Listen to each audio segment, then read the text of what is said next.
Welcome to Lisbon, welcome to my hometown. It's an enormous pleasure to be with all of you today. I am an engineer, and for the time being, I'm also Secretary General of the United Nations. And we are all here because we believe in the force of science, of innovation and technology.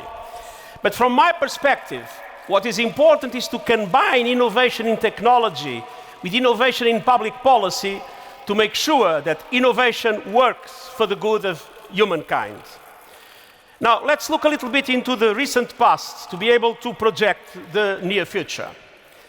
In the last few decades, we have witnessed an enormous impact of innovation, of science, of technology, combined with globalization in our world, in our economies, in our societies, in our lives. And that impact was essentially good.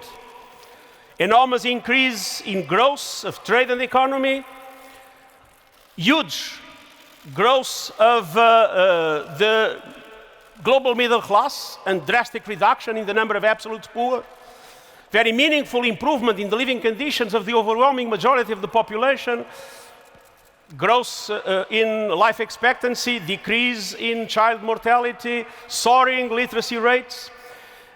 Globally, it is clear that our world has been moving for the good. But there was some collateral damage of this enormous growth.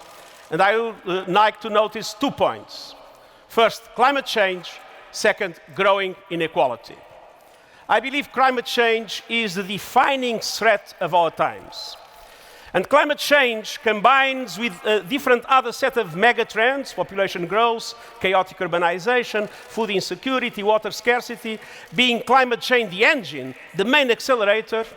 And this interrelation is creating, as we all see, what is probably the biggest threat to our planet today. We see hurricanes and other natural disasters becoming more and more frequent, more and more intense, and with more devastating humanitarian consequences.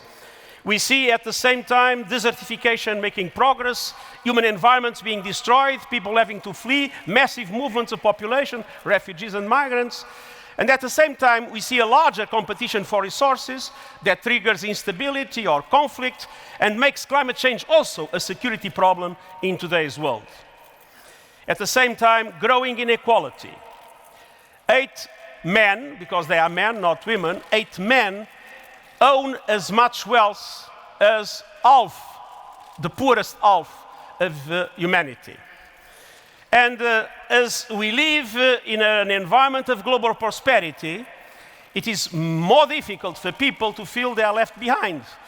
People, but also sectors and regions in the rust belts of this world, that looking, because globalization is also a globalization of communication, looking at the rest of the world, knowing what's going on around, feel sometimes discriminated, they feel angry, and this is a factor of instability and conflict.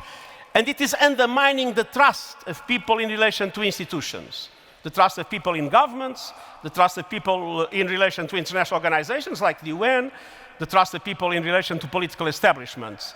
And this has also helped the development of forms of populism, xenophobia, racism that are undermining the social cohesion of our societies.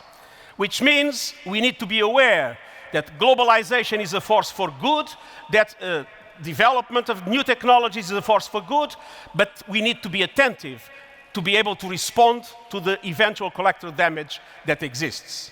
Now, there is a way to respond. To respond to climate change with climate action, to respond to increased inequality with a struggle for a fair globalization. And the international community was able last year to come to 2 historic agreements. One, the Paris Agreement on climate change. Second, the Agenda 2030, approved by all nations in the world with a perspective of inclusive and sustainable development with the so-called Sustainable Development Goals, with the objective of leaving no one behind. But the problem, as you can imagine, is a problem of implementation. It's very good to have a Paris Agreement in climate change. But first of all, the Paris Agreement is not enough. Even if the Paris commitments will be met, the temperatures in the world will be rising more than 3 degrees in the end of the century, and that would be catastrophic. And on the other hand, it is also clear that not all countries are abiding by the commitments made in Paris, which means we need to have an enhanced ambition in relation to climate change. And the same applies to fighting for a fair globalization. We need to be able to combine efforts of governments, of companies, of the business sector, of financial markets, of the civil society, in order to make sure that we are able to eradicate poverty, to bring education and health for all, to clean the oceans, and to do a number of other things that are essential for the life in our planet to be sustainable and to be inclusive. And again, this is difficult. The problem is implementation. But the good news is that science is on our side. Look at climate action. Today, it's clear that thanks to new technologies, thanks to green technologies, the green economy is the economy of the future. The green business is the good business, and you can at the same time make money and do good. And the same applies, and the same applies to the combination of new technologies that represent what we call today the fourth industrial revolution in relation to information and communication technologies, and namely artificial intelligence, that has been so many times mentioned tonight, but also biotechnologies, nanotechnologies, and other forms of innovation that will allow us to create the conditions to be able to have indeed a growth and a development that benefits everybody, and to create the conditions to combine simultaneously what was the spectacular development we witnessed in the last decade, but with taming the climate and being able to make sure that the benefits of development are distributed by all. So science is on our side. And I am a true believer that this fourth industrial revolution can be the answer to the main questions that we are putting ourselves today, facing the enormous difficulties that we are still facing in the different aspects of social inequality, in the different aspects of the deterioration of the environment, and in the different other threats to our collective life.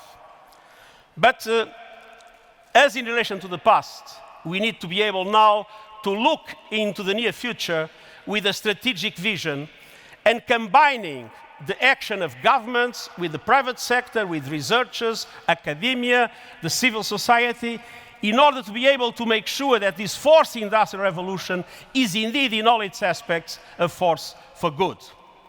Now, it is clear that this fourth industrial revolution will have a dramatic impact in our societies, in our way of life, but also in labor markets.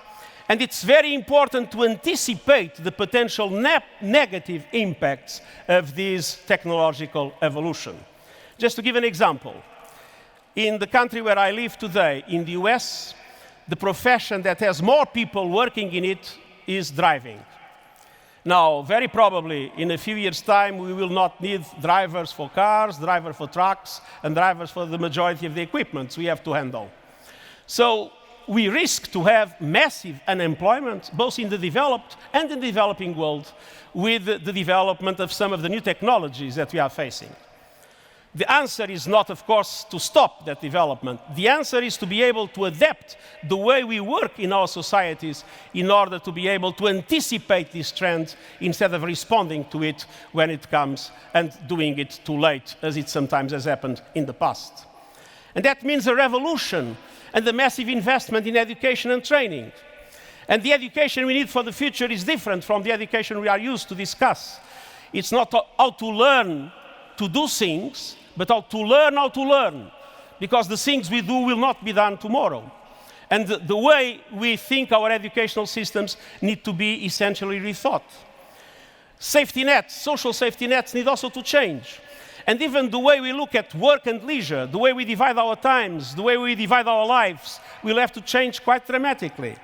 And so it is absolutely essential that governments, the civil society, the business sector, the academia, work together, discuss together, raise these issues that have been ignored in the public debate, because those are the issues that will allow us to be able to face the future and to avoid the mistakes of the past. And my appeal to those that are in this Web Summit, again, governments, businesses, academia, researchers, scientists, is to start seriously discussing the impacts of the fourth industrial revolution in the societies of tomorrow. And then, as it was said in several of the interventions we heard, science and technology are not value neutral. We can use genetic engineering to get rid of diseases, and that is fantastic, but we can use genetic engineering to produce monsters, and that is terrible. We can use the cyberspace to facilitate our lives in everyday work that we do and in all other aspects of the way we live in a community. But we can also use the cyberspace to facilitate the recruitment of terrorists for terrorist organizations. Now, when we are aware of this fact, I think it's important to think how we can make sure that innovation is a force for good. And there are, I think, two things we need to avoid. First is the stupid reaction to say, let's stop innovation. And it is stupid because it is impossible and because it will not allow to take benefit of all the positive aspects of innovation. So those that say this is too dangerous, too complicated, it's better to stop it, I think that they have no point. And second thing, to avoid the naive approach to think that traditional forms of regulation, like the ones we have today for energy or for the financial system or for the insurance system, can solve the problem. The truth is that those forms of regulation that are usually managed by governments or by intergovernmental organizations take time, they are complex, they are one-sided, and obviously they are not able to respond to the fast-changing world we are now facing with these new technologies and new forms of innovation. Which means that the only way to be able to establish mechanisms of regulation for the future will have to be different. We'll have to combine all stakeholders. We'll have to bring together governments, companies like the ones we heard today, scientists like the ones who, like Stephen Hawking that spoke to us, but also the civil society, the academia. And again, establish platforms of discussion how to do norm setting, how to establish regulatory frameworks that are flexible, that allow to combine the freedom of innovation that is absolutely essential for the future of humankind, but to combine it with the protection of human rights that is absolutely essential also to preserve the social cohesion of our societies. Governments cannot do it alone. Intergovernmental organizations like the UN cannot do it alone. This needs to be done by all actors, coming and discussing it together, and this is why the Web Summit is so important here today. And to do it properly, we need to make sure that we combine our energies, to make sure that we are able to put all our experiences together, and that we use opportunities like these to seriously discuss the problems that we face, and at the same time to maximize the potential of the enormous advantages that the innovations we are discussing can provide to our world. I do believe that this Web Summit is an opportunity for us to come together, and coming together to make sure that the power of science, the power of technology, and the power of innovation are a power for good, to make a better world and for the benefit of us all. Thank you very much.